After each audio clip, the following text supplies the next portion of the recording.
Oui, donc ce sujet que m'a proposé frère Rémi il y a déjà plusieurs mois, l'homme a-t-il besoin de vérité pour vivre? Alors comme je suis curieux, je suis allé voir sur Google et figurez-vous qu'il y a eu une dissertation de bac de philo avec ce sujet. C'est pas possible.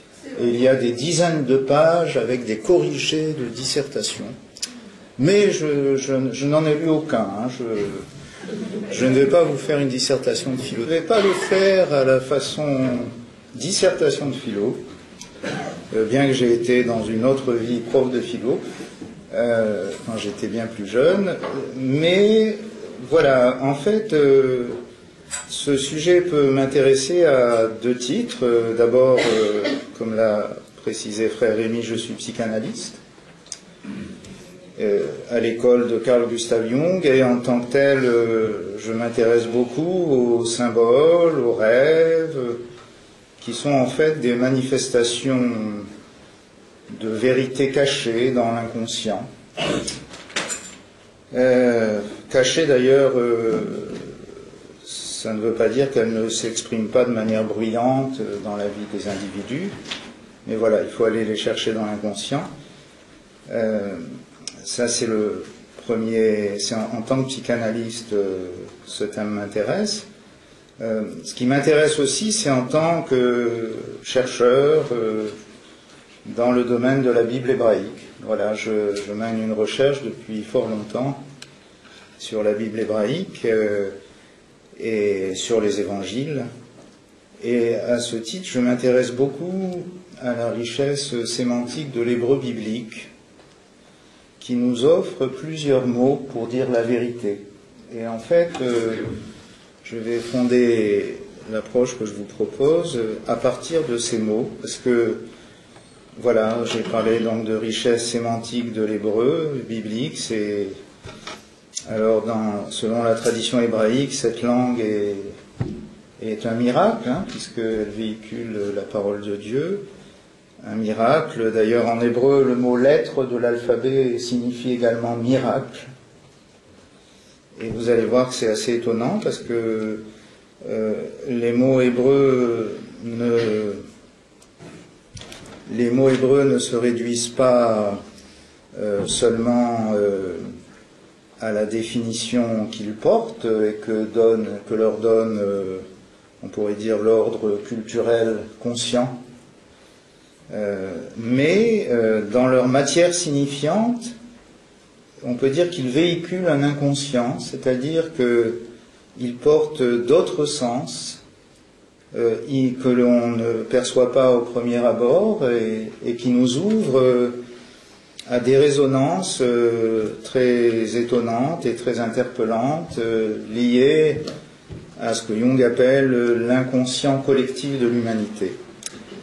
Et en fait, voilà, j'aimerais tout simplement vous proposer de répondre à ce sujet, donc, l'homme a-t-il besoin de vérité pour vivre, en partant de ces mots qui disent la vérité que l'on trouve dans la Bible en hébreu, et que même on peut retrouver translittéré en grec ou en français en ce qui concerne les évangiles. Donc ces trois mots, alors j'ai besoin du tableau, puisqu'on va je vais vous proposer une contemplation de ces trois mots, et à partir de là, donc je vais fuir la caméra un peu, mais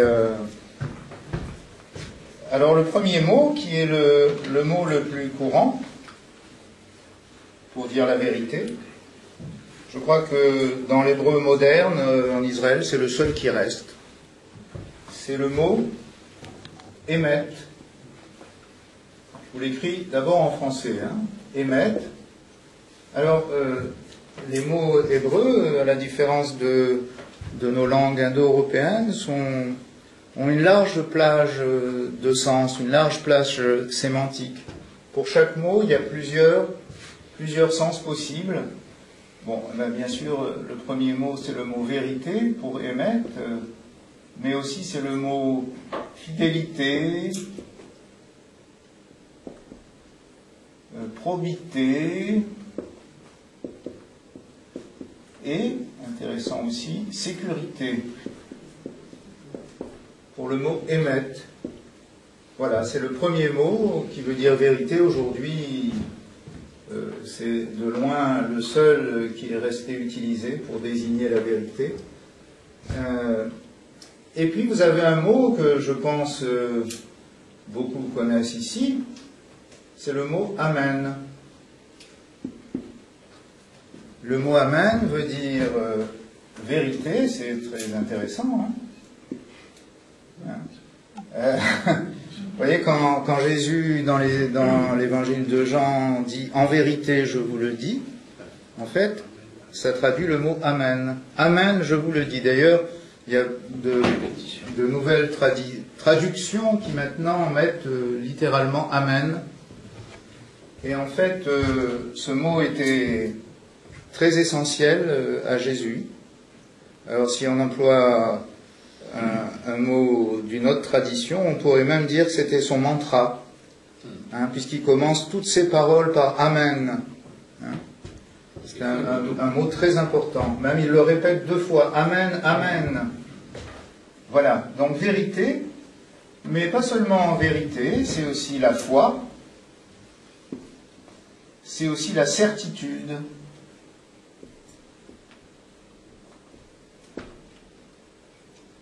Et ce mot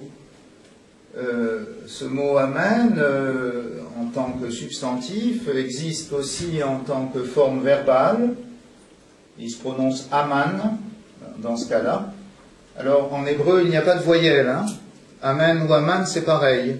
Il n'y a que les consonnes. Il y a enfin, je ne devrais pas dire le A, mais disons le A pour simplifier. A-M-N. Dans les 2 cas. C'est le même mot en réalité. Mais les voyelles varient, mais c'est le même mot. Et Aman, c'est un verbe intéressant qui peut signifier élever, parrainer. C'est surtout un verbe qu'on a souvent traduit par croire. Et en fait, c'est dommage parce que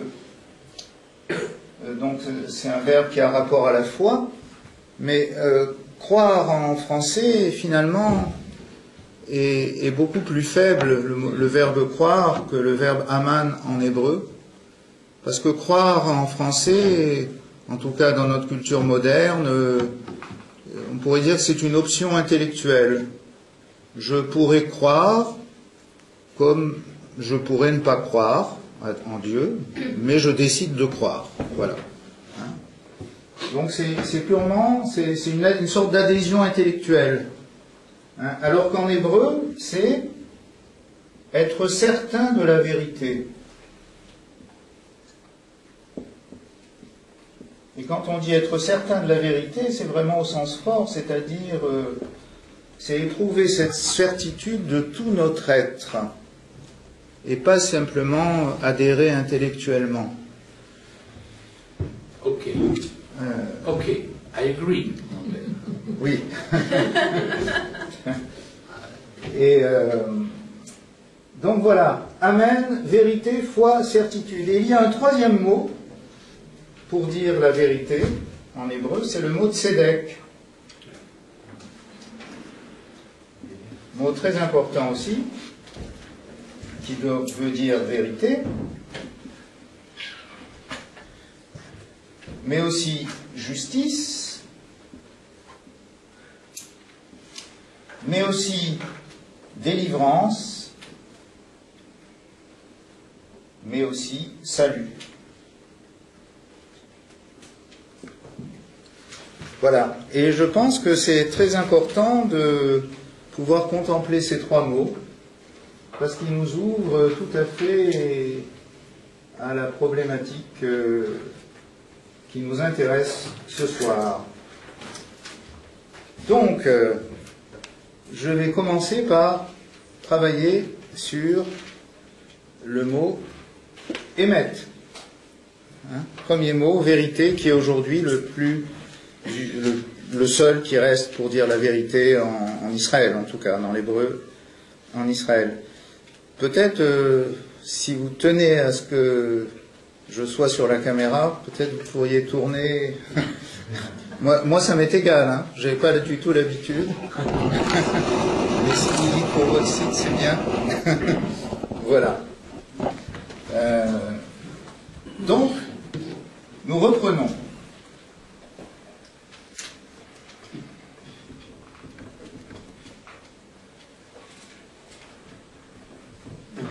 Le mot émet. Mais cette fois-ci, je suis obligé de vous l'écrire en hébreu. Mais ne vous inquiétez pas. Ça fait pas mal. Hein. Non. Voilà. Et donc, l'hébreu s'écrit de droite à gauche. Et je vais vous épeler les lettres qui sont utilisées. Donc, la première lettre, c'est le Aleph. La deuxième, c'est le Mem. Et la troisième, c'est le Tav. Alors, je vais écrire la phonétique également. Alors, Aleph, c'est une consonne totalement muette.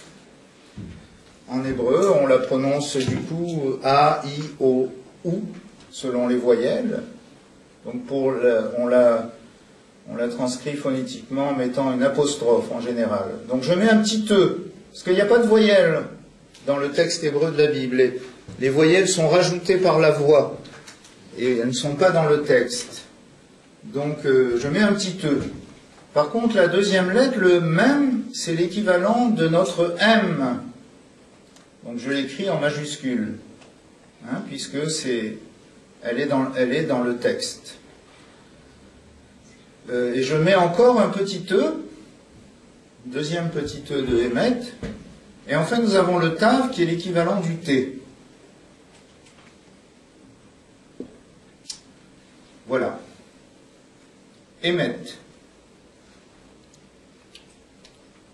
Alors comme je vous l'ai dit, les mots en hébreu peuvent être approchés de toutes sortes de façons, ont une puissance symbolique assez unique et extraordinaire, c'est-à-dire que selon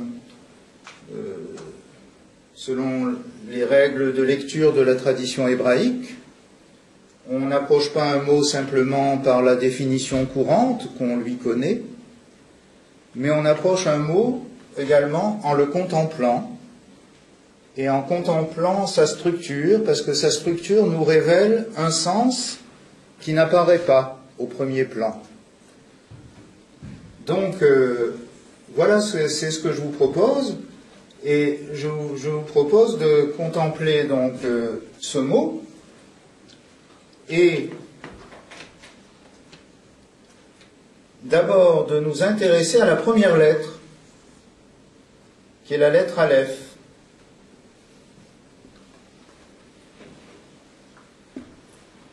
Parce qu'en hébreu, en tout cas en hébreu biblique, les lettres sont aussi considérées comme des mots. Et les lettres ont un sens symbolique qui existe d'ailleurs lui aussi sur plusieurs plans. Et la lettre Aleph est très importante selon la tradition hébraïque. Très importante. Excusez-moi parce que je suis tourné par là, mais... Donc la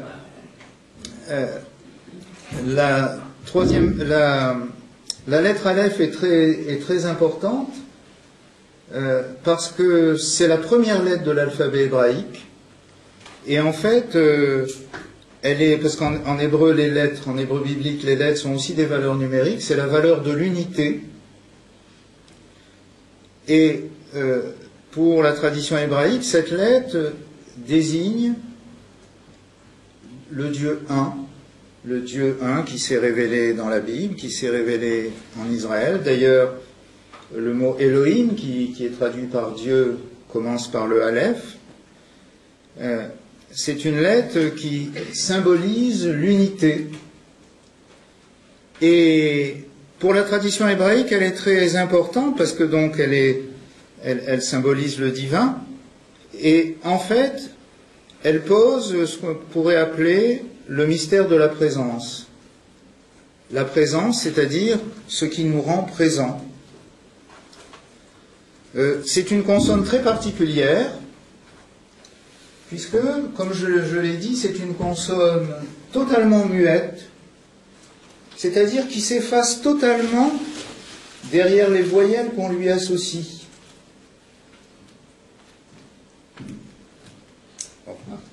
Non, je pars pas. Ah bon, excusez-moi.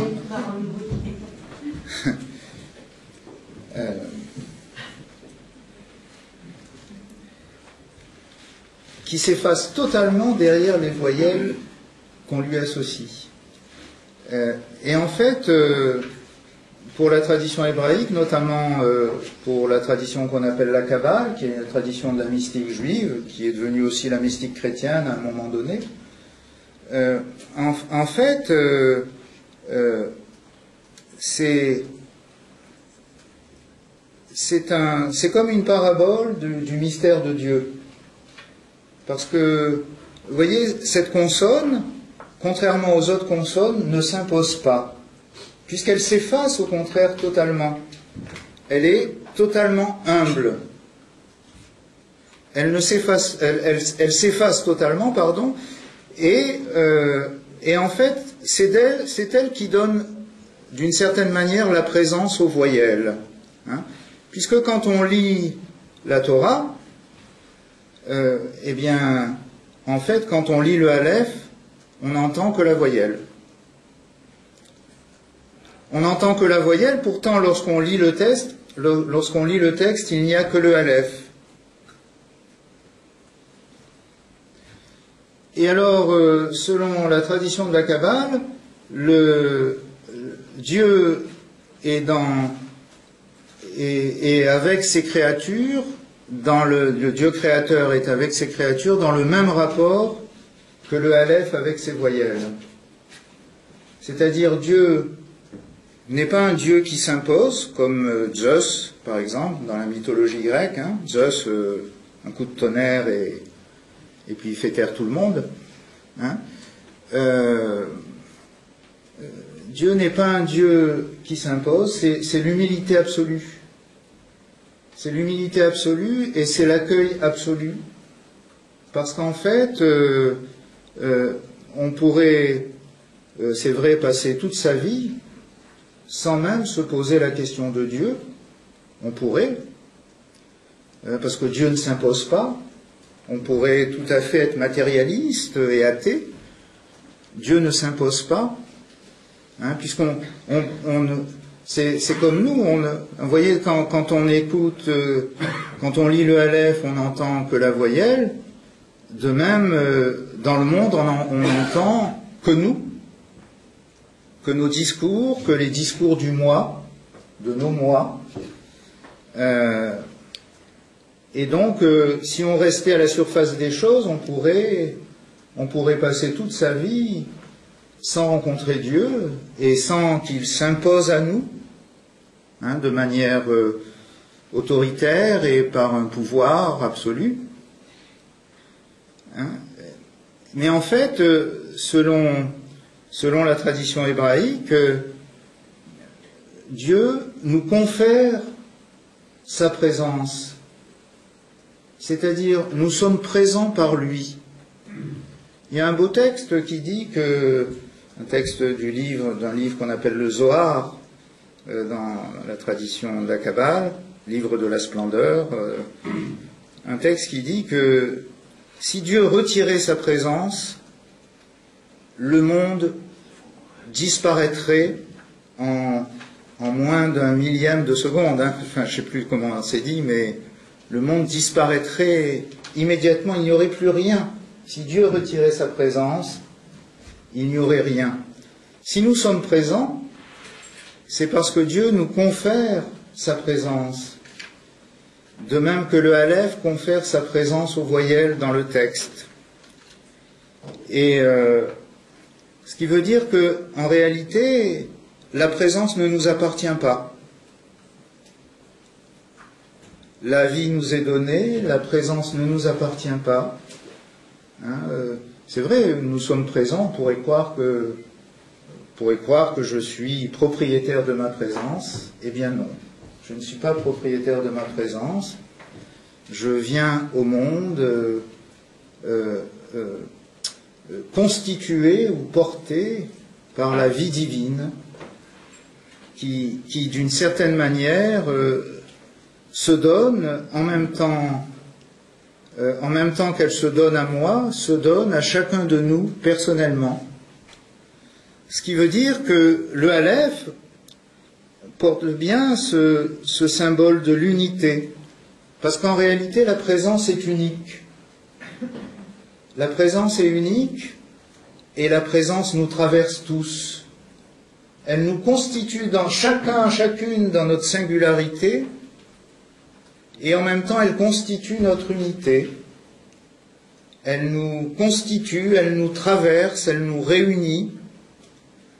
Elle fait que le monde est un, que l'humanité est une, que l'univers est un. Et cette unité, eh bien, c'est ce qui se donne pour que nous soyons à la fois nous-mêmes et en même temps avec les autres, à la fois moi, mais moi en relation avec les autres moi. Et c'est, on pourrait dire, l'unité qui est comme le fondement de tout ce qui existe et de toute chose. L'unité qui se donne, la vie qui se donne, la vie qui est offerte à chacun de nous, et qui fait que lorsque nous nous mettons à ne plus nous contenter du monde des voyelles, mais que sous les voyelles, nous nous sentons appelés par le Aleph, qui fait qu'en fait, nous prenons conscience que être en vie, ça veut dire être accueilli dans le Aleph, par le Aleph, par le Dieu un, qui est à la fois, qui fonde à la fois notre singularité, notre communauté, notre interrelation. Ce n'est pas pour rien que le Aleph, la lettre Aleph, est la lettre qui commence aussi le mot amour en hébreu, le mot Ahava.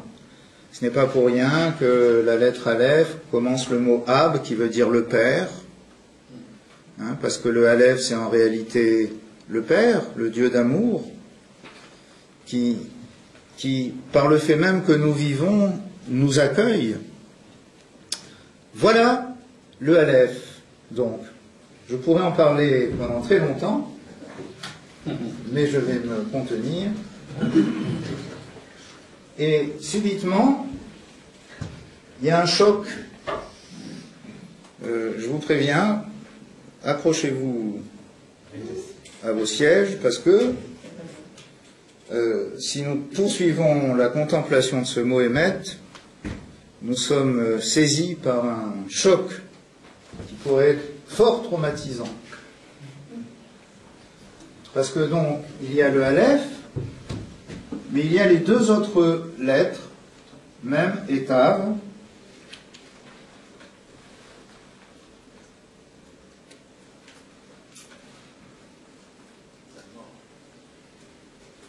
Même et Tav, et bien même et Tav, ça ne peut composer qu'un seul mot en hébreu. C'est le mot met,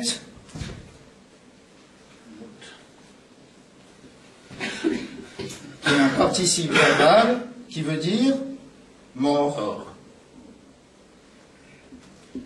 Et alors le choc terrible que nous recevons en contemplant le mot émet, vérité, c'est que nous comprenons que nous pouvons lire le Aleph mort. Ça fait mal. Le Aleph mort. On va s'en sortir quand même. On va s'en sortir.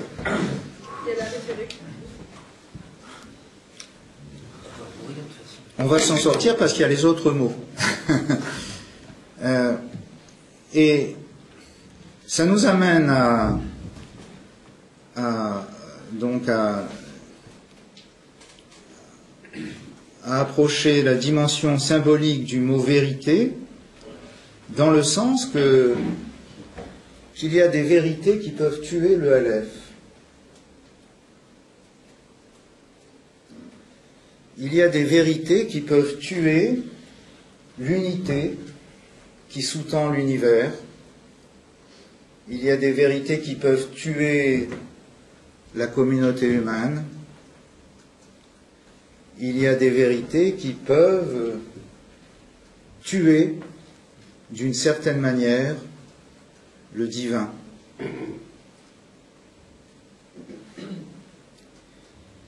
Et effectivement, on peut énumérer certaines vérités ou certains effets pervers de la vérité ou des vérités. Premièrement, un registre de vérité qui est très important dans notre monde moderne, les vérités scientifiques.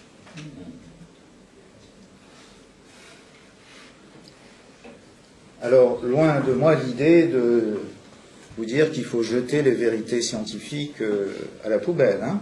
Nous en avons besoin, par exemple, je ne sais pas, nous avons besoin de la loi des lois de la thermodynamique, et les lois de la gravité pour que les avions volent, ou pour que... Vous voyez, nous avons besoin de toutes les vérités scientifiques. Hein. Mais le problème des vérités scientifiques, c'est qu'elles ont un effet pervers. À savoir que une science construit son objet en l'isolant de tout le reste du réel. Une science est focalisée sur son objet. Et cet objet, en fait, c'est comme si on déchirait la chair du monde pour abstraire un objet qui serait l'objet d'une science. Et du coup, on évacuerait complètement l'unité de la vie et l'unité du monde. Je donne plusieurs exemples de ça, qui sont des exemples très simples. Hein. Par exemple, la médecine va soigner un ulcère à l'estomac et le gastro-entérologue a comme arsenal toutes sortes de vérités qui ont été établies sur le fonctionnement de l'estomac, mais la médecine va soigner un ulcère à l'estomac, mais sans tenir compte du stress psychologique qui a produit cet ulcère. On sait très bien qu'un ulcère, ce dysfonctionnement organique est créé par un stress psychologique, c'est-à-dire que la médecine va soigner un estomac en évacuant le sujet, et même en évacuant le fait que ce stress psychologique est une maladie collective, une maladie civilisationnelle. En réalité, le stress est un état collectif de notre civilisation moderne, et ça favorise notamment les ulcères, voire pire que les ulcères à l'estomac. Vous voyez, je vous donne des exemples primaires, hein, très simples, mais qui montrent que, en construisant son objet, les sciences évacuent le sujet et évacuent l'unité de la vie pour ne s'intéresser simplement qu'à un fonctionnement parcellaire qui est d'une certaine manière abstrait du réel. Et voilà le premier exemple. Le deuxième exemple, prenons les sciences économiques. Il y a une vérité de la science économique, je dis aussi de manière extrêmement primaire, hein, une vérité de la science économique qui dit qu'il est nécessaire qu'il y ait une croissance continue du produit intérieur brut pour résoudre le problème du chômage. Mais la science économique ne voit pas que cette poussée à la croissance continue est en train de détruire l'unité écologique du monde et qu'on va arriver à des ruptures, des équilibres écologiques au niveau du monde entier par cette vérité qui n'est que la vérité de la science économique. C'est encore un exemple très primaire. Hein.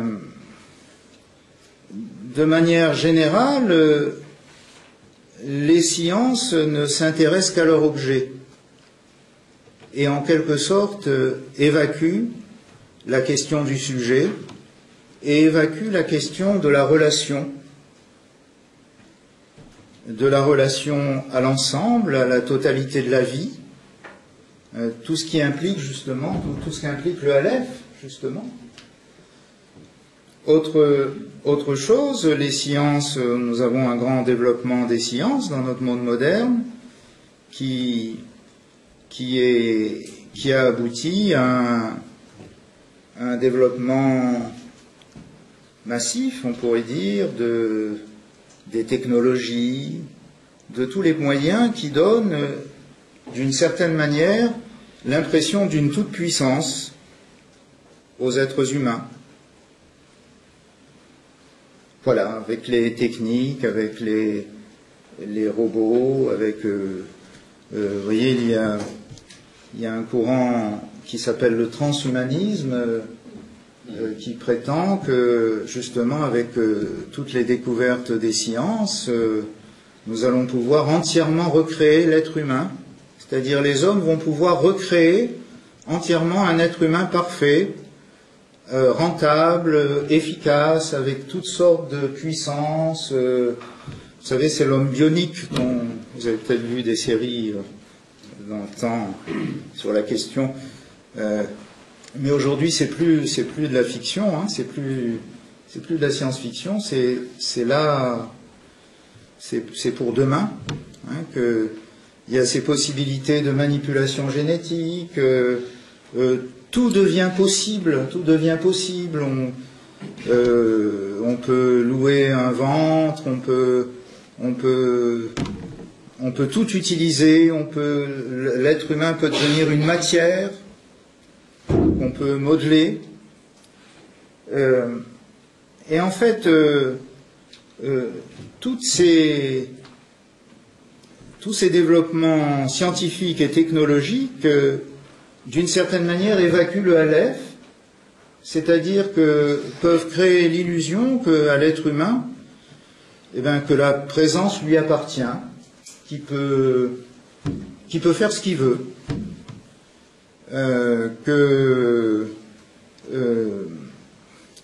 alors nous avons toutes sortes de technologies qui à la fois favorisent l'individualisme absolu, c'est-à-dire plus du tout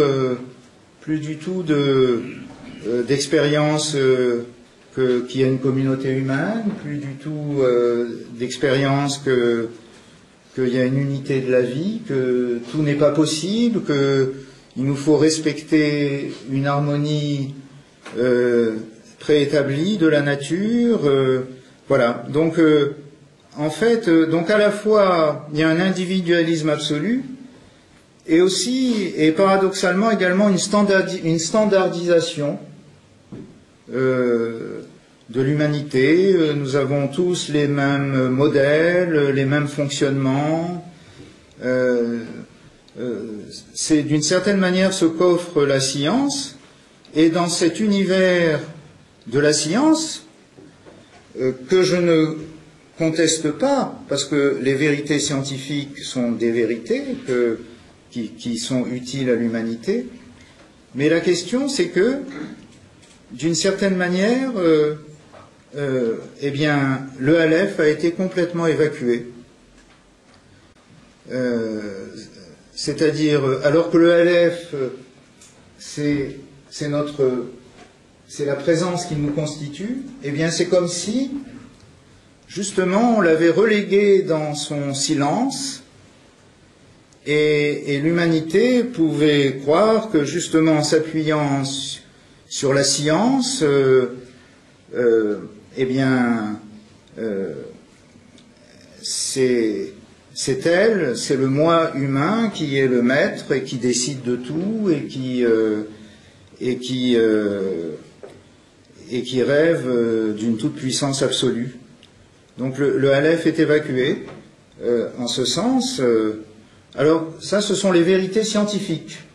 Enfin, vous voyez dans quel sens je veux aller. Je donne des exemples un peu rapides et un peu simples, mais c'est... Vous comprenez dans quel sens je veux aller. Alors, il y a un autre registre des vérités, qui sont les vérités spirituelles.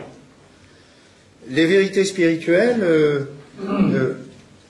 peuvent être, elles aussi, complètement manipulées par les intégrismes. Et il y a des vérités qui peuvent donc tuer, littéralement, qui peuvent tuer la vie. Vous voyez, on pourrait considérer que toutes les spiritualités sur la terre sont des échos du Aleph. Chacune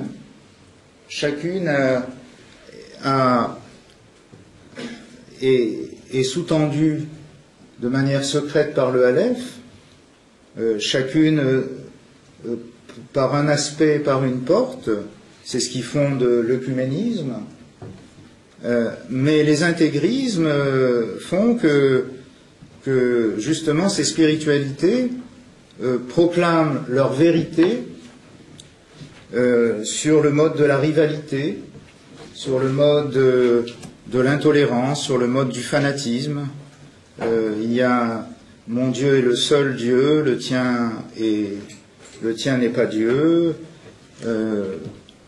Toutes les spiritualités pourraient de même dégénérer dans une instrumentalisation de leur vérité en produisant des inquisitions. Il y en a eu dans l'histoire du christianisme aussi.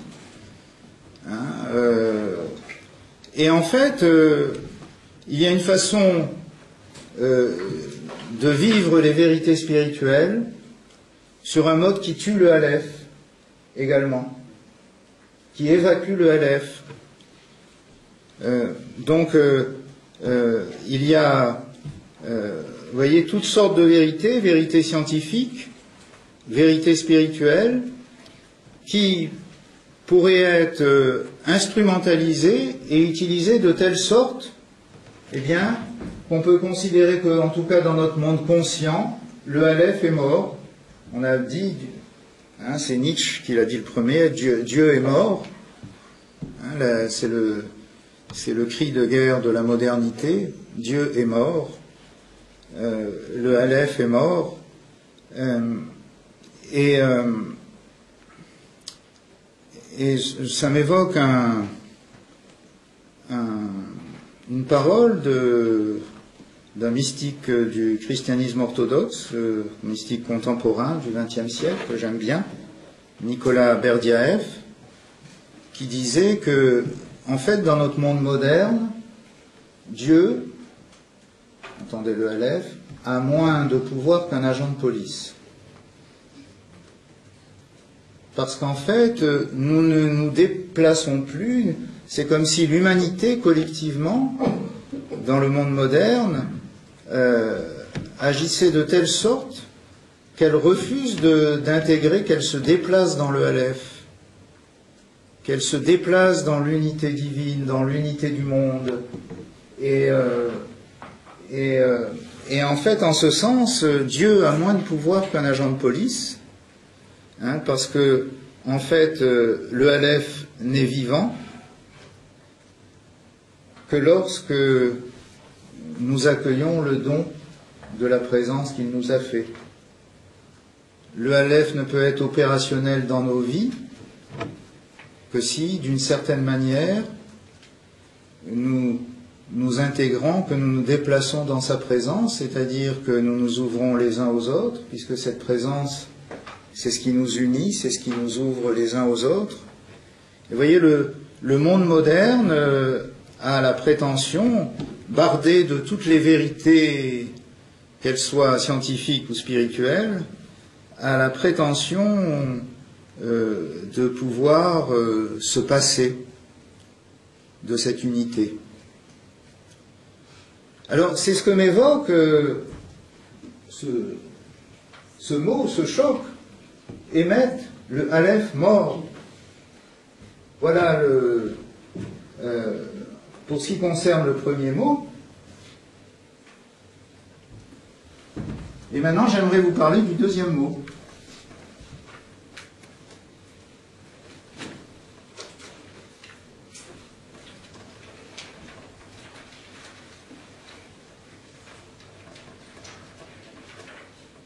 Donc, qui est le mot Amen.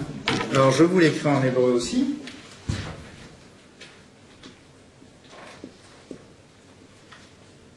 Aleph, Mem, Nun.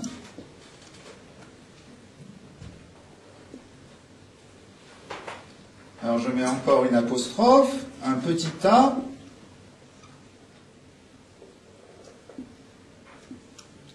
Voilà, le Mem, c'est l'équivalent du M, et le Nun, c'est l'équivalent du N. Amen.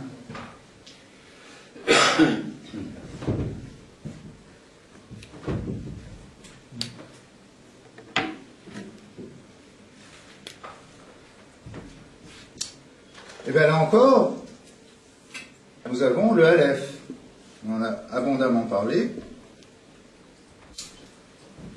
Maintenant, nous avons les deux autres mots, Mem et Nun. Mem et Nun, ça compose en hébreu le mot Man. Alors, ça ne veut pas dire l'homme, hein, en hébreu.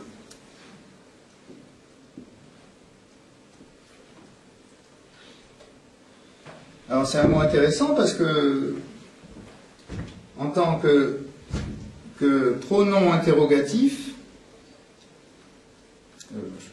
en tant que pronom interrogatif, il signifie qui, quoi, qu'est-ce. Vous voyez, tous les états de la question. Mais en tant que substantif, il signifie le don.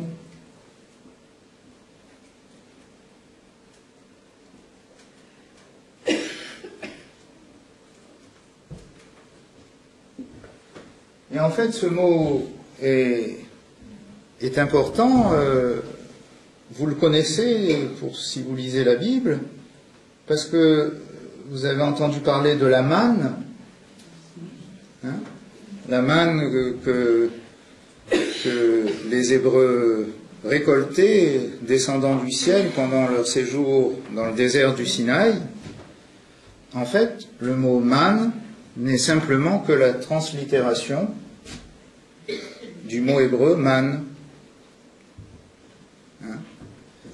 Et alors, les Hébreux, quand ils ont commencé à voir la manne tomber, puisqu'on dit qu'elle tombait comme la neige, hein, ils se disaient, mais c'est quoi? Qui? Quoi? Qu'est-ce? Et puis ils ont compris que c'était le don de Dieu, le don du ciel, pour que les Hébreux puissent vivre justement dans le désert du Sinaï. Et donc dans le mot Amen, donc s'il y a un mot très important pour exprimer la foi, dans ce mot nous avons en fait cette affirmation que le Aleph est don. Le Aleph se donne.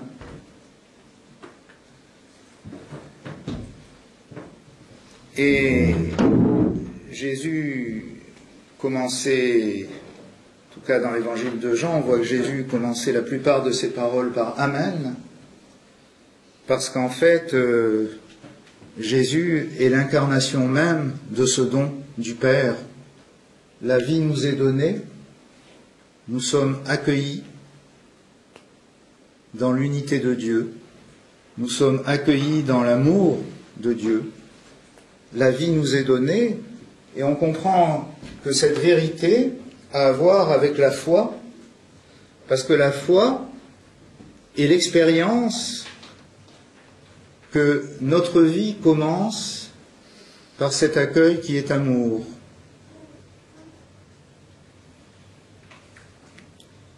C'est dans le premier épître de Jean où il est écrit Dieu, Elohim, Dieu nous a aimés le premier. Vous voyez, c'est très important. Finalement, on peut comprendre pourquoi Jésus commence toujours ses paroles par Amen, parce que le commencement, c'est ça. Le commencement, c'est le Aleph qui se donne. C'est-à-dire l'amour est premier. Vous voyez,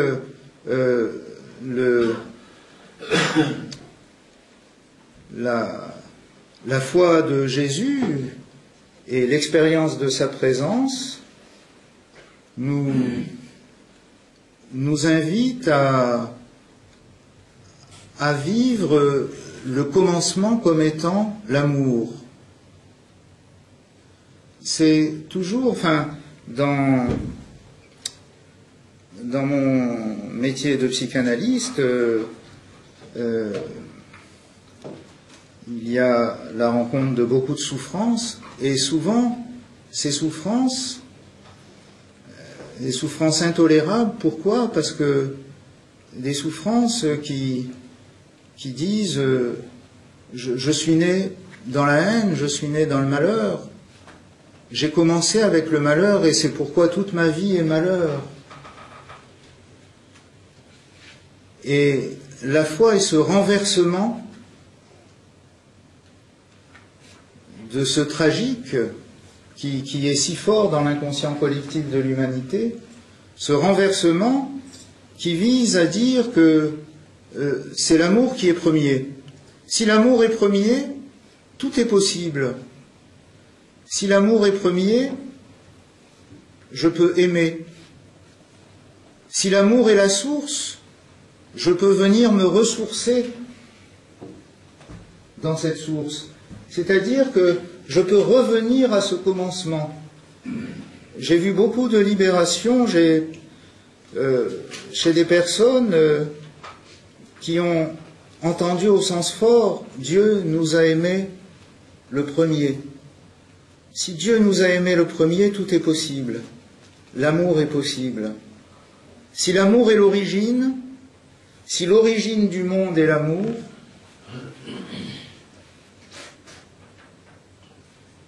toutes les portes peuvent s'ouvrir.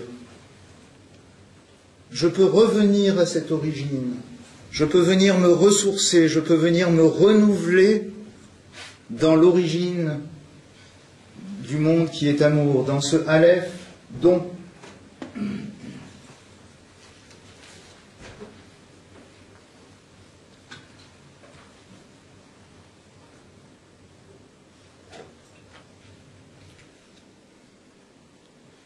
Alors, il y a des passages de la Bible qui sont très importants avec le Amen. Par exemple, dans le livre d'Ésaïe, chapitre 65, verset 16, « Celui qui voudra être béni sur la terre voudra l'être par le Dieu de l'Amen. » C'est traduit parfois par le Dieu de vérité, mais en hébreu c'est le mot Amen.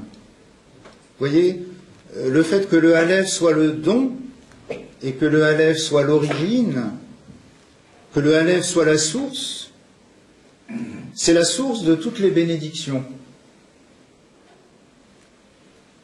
Tout peut se renouveler si la source est l'amour. Et la foi est cette proclamation qui remet la vérité du Aleph au centre. Et alors, je pense que, bien sûr, nous avons sûrement besoin des vérités scientifiques, des vérités des vérités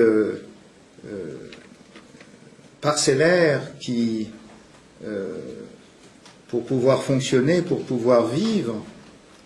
Mais s'il y a une vérité dont l'homme a besoin pour vivre, à mon sens, c'est bien cette vérité du Amen. Le Aleph est la source qui se donne.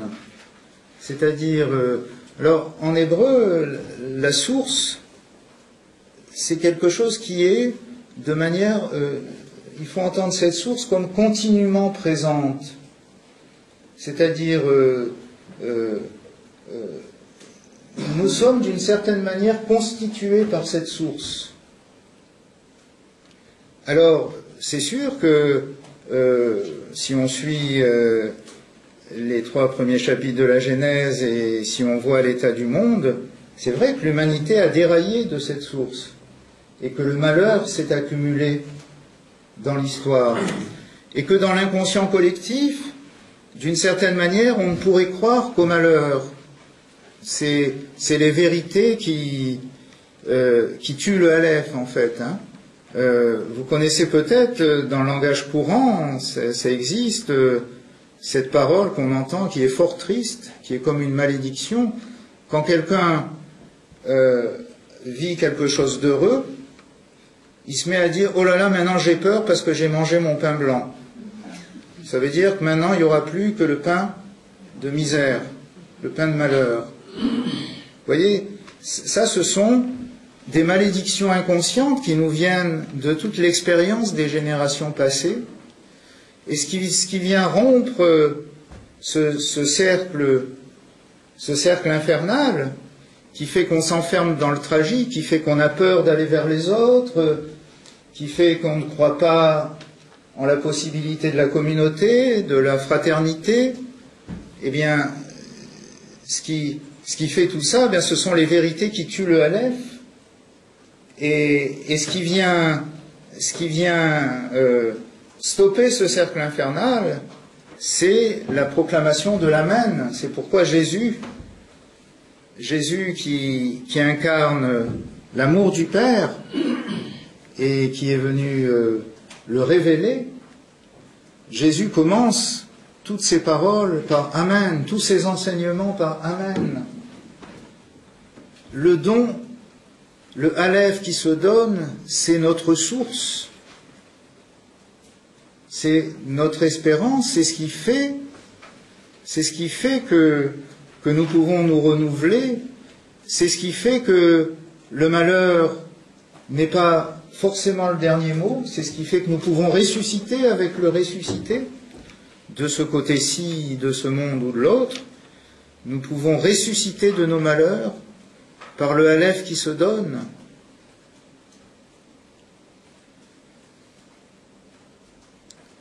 Source de toutes les bénédictions.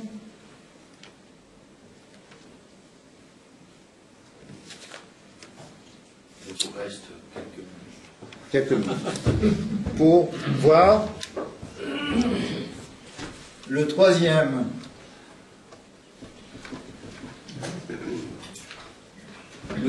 mot.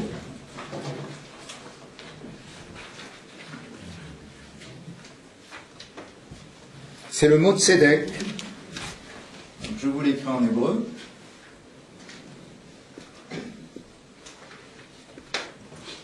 Sadé, c'est le son de ce qui n'existe pas en français.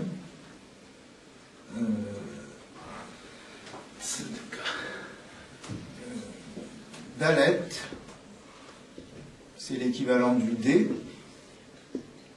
petit E entre les deux, et en fait, Kof.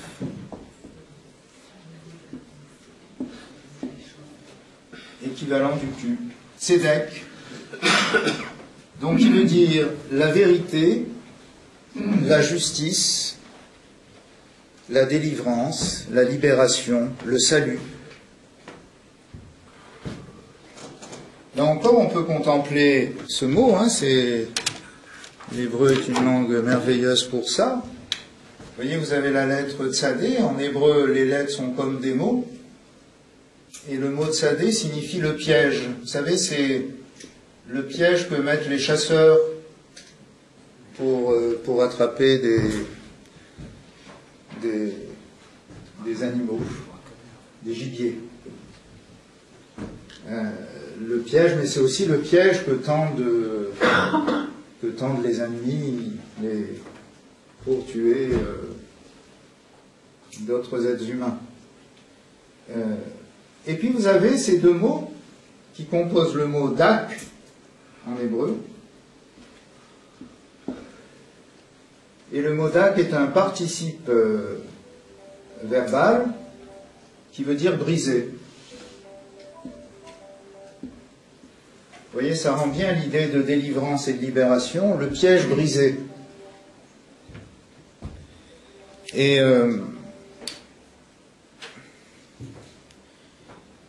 eh bien, l'humanité, l'homme a besoin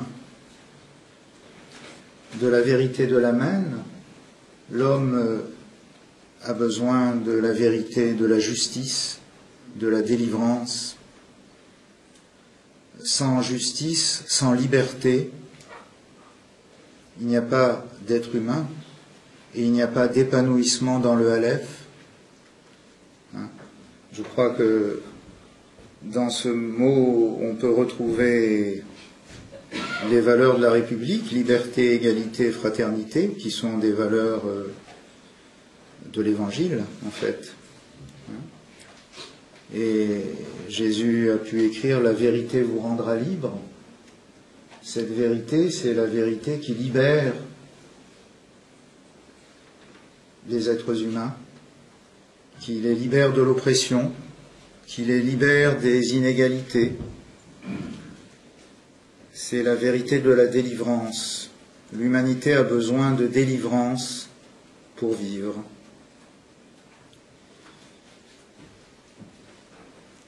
Si j'ai encore 2 minutes, oui.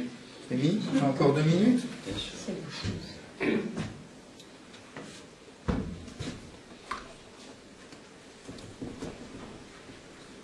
Il y a une autre façon de voir le Amen.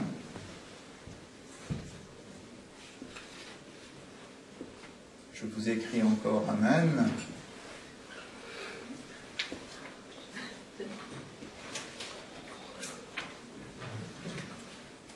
Vous voyez, en fait, on peut voir les 2 premières lettres qui composent le mot. Ça compose le mot M. Et puis nous avons cette lettre qui s'appelle le Nun final, qui est le M. M veut dire la mer. Et le Nun final en hébreu, pour la tradition de la Kabbale, alors pourquoi Nun final? Parce que le Nun existe de 2 façons.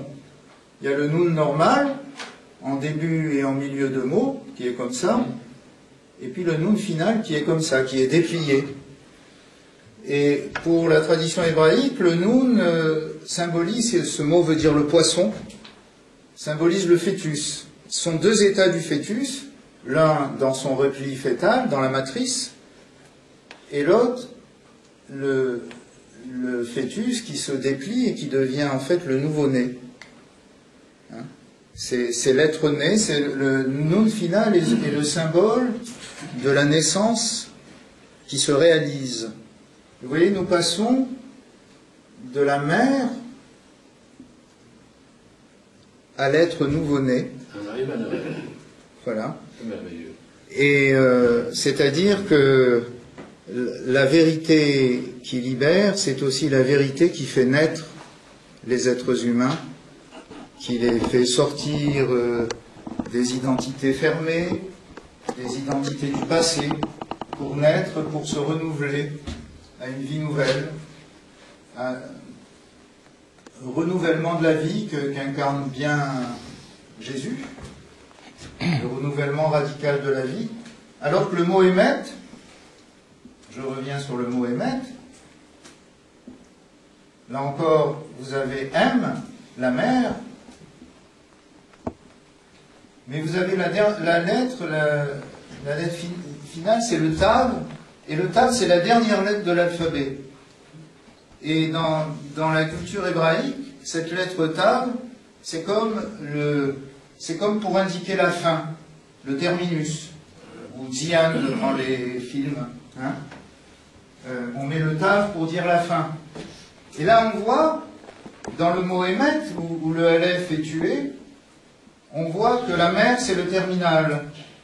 C'est-à-dire qu'en fait, personne ne peut naître de cette mère. Personne ne peut naître de cette matrice. Vous voyez, le danger, il y a des vérités qui tuent, il y a des vérités qui empêchent de naître à la vie.